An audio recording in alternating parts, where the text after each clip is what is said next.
Europe 1. 16h-18h, Historiquement vôtre. Stéphane Bern et Mathieu Noël.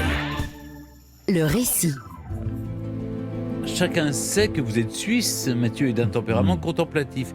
Mais je ne sais pas si vous êtes un amoureux de la randonnée en montagne. Oui, je suis un amoureux de la randonnée, oui. Et donc, Mathieu, ça vous fait un point commun avec Helmut et Erika Simon, un couple de randonneurs allemands qui étaient en train de crapahuter dans les Alpes un matin de septembre 1991 à la frontière entre l'Autriche et l'Italie. L'air est clair, le couple a déjà atteint la belle altitude de 3200 mètres lorsqu'il décide de couper par un petit col en longeant le glacier. C'est là, à 70 mètres du sentier, que Helmut et Erika perçoivent alors une forme étrange à moitié saisie par la glace. En s'approchant, la macabre découverte se confirme. Helmut et Erika découvrent un cadavre dénudé, à la peau brunâtre, décharné, presque squelettique. Le corps est étendu sur le ventre, le nez dans la terre humide. Helmut et Erika ne s'affolent pas plus que ça, ce sont des randonneurs chevronnés, ils savent très bien que les glaciers rendent souvent le corps d'alpinistes disparus depuis des années, parfois depuis des décennies. Ce qu'ils ne savent pas, c'est qu'ils viennent de faire l'une des découvertes archéologiques les plus incroyables du XXe siècle. Dans l'immédiat, il faut se dépêcher de redescendre le corps, la fin de l'été arrive et les températures baissent vite en montagne cette saison. Les secours arrivent. On dégage le corps un peu brutalement et 3 jours plus tard, la dépouille arrive en Autriche, à Innsbruck, où le procureur a déjà ouvert une enquête pour recherche des causes de la mort. Assez vite, les enquêteurs décident de lui donner le nom de Ötzi, parce qu'on l'a retrouvé dans le massif alpin de l'Ötztal. Les médecins légistes ne sont pas au bout de leur surprise. D'abord, le corps montre des traces de blessures, dont une vilaine plaie à la tête. Ensuite, on constate que Ötzi est un drôle de cadavre. C'est un homme barbu de 45 ans qui a plutôt un physique de jockey, 1,60 m pour un poids estimé à 45 ou 50 kilos. Il avait les dents du bonheur, une bonne 60aine de tatouages et il chaussait du 38. Mais surtout, les chercheurs constatent que Ötzi n'est pas né d'hier. Vous connaissez forcément la marque du vieux campeur, Mathieu. Là, c'est le très très vieux campeur.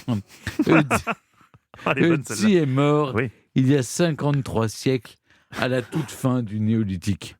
53 siècles. C'est presque difficile d'imaginer ce que c'est. Pour vous donner une idée, il s'est passé plus de 700 ans entre la mort d'Ötzi et le début de la construction de la pyramide de Khéops. Ah oui, ça fait vraiment un très vieux campeur. Évidemment, on se détend un peu du côté des policiers. Ça presse pas l'enquête, quoi.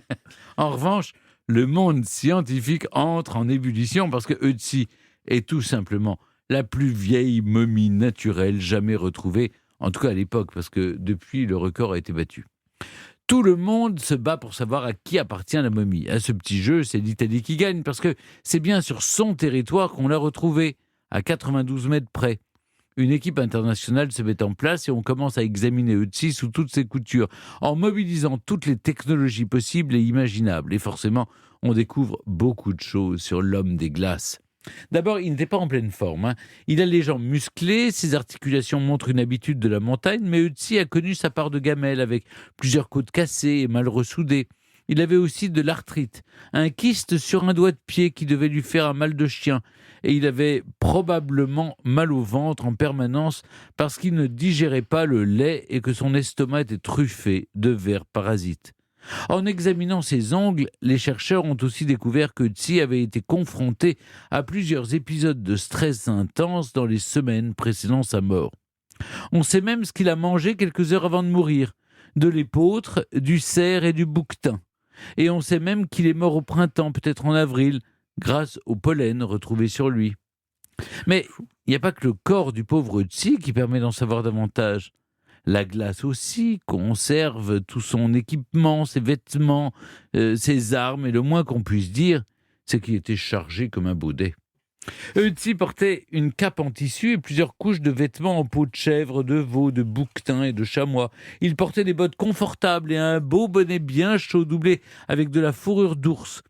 Il était aussi équipé d'un sac à dos, en tout cas une sorte de hotte, dans laquelle il rangeait toute une tripotée de petits ustensiles pour faire du feu, aiguiser ses flèches ou réparer ses vêtements. Et il transportait aussi un arc démonté qui aurait été plus grand que lui une fois assemblé, un bel arc en bois d'if et plusieurs flèches qui n'étaient pour la plupart pas prêtes à être tirées. Ötzi avait aussi sur lui un poignard en silex et surtout une très belle hache en bronze.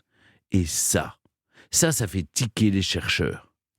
Ötzi porte des armes et des vêtements qui ne sont pas ceux d'un simple chasseur-cueilleur. Ses tatouages, cette hache en bronze, la qualité de son équipement, le fait que ses mains sont plutôt lisses et protégées des travaux les plus durs, tout porte à croire qu'il avait un certain statut. Chaman, peut-être, ou chef de clan. Mais on ne sait toujours pas comment il est mort. Les scientifiques ont assez vite compris que Ötzi n'est mort ni de faim ni de froid.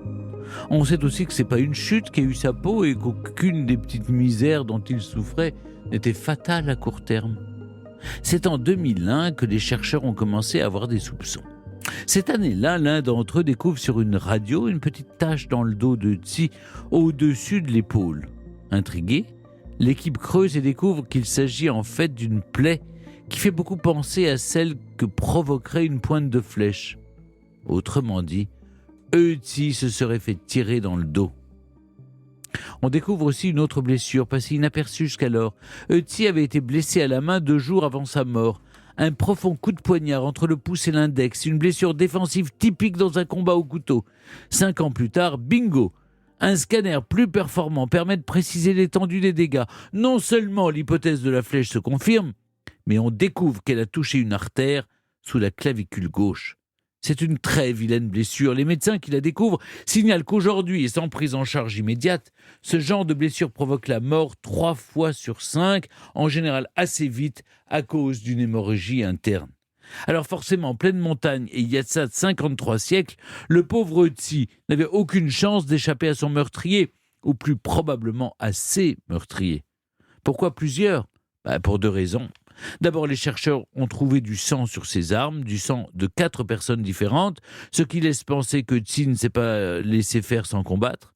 Mais surtout, la reconstitution a montré que la flèche qui a tué notre randonneur a été tirée à 30 ou 40 mètres derrière lui, en contrebas, au moment où il tournait le dos à son assassin, peut-être au moment où il essayait de repérer ses autres poursuivants. L'hypothèse la plus probable, c'est celle-ci. Ötzi a été abattu par un sniper de l'âge de bronze à qui on peut reconnaître au moins une chose. Il a réussi un tir spectaculaire. Rien n'est jamais définitif en matière de recherche scientifique, mais a priori, on a donc trouvé comment Ötzi était mort. Ce qu'on ne sait pas, et ce qu'on ne pourra sans doute jamais savoir avec certitude, c'est pourquoi on l'a tué, ni même qui l'a tué. Europe 1, Historiquement vôtre.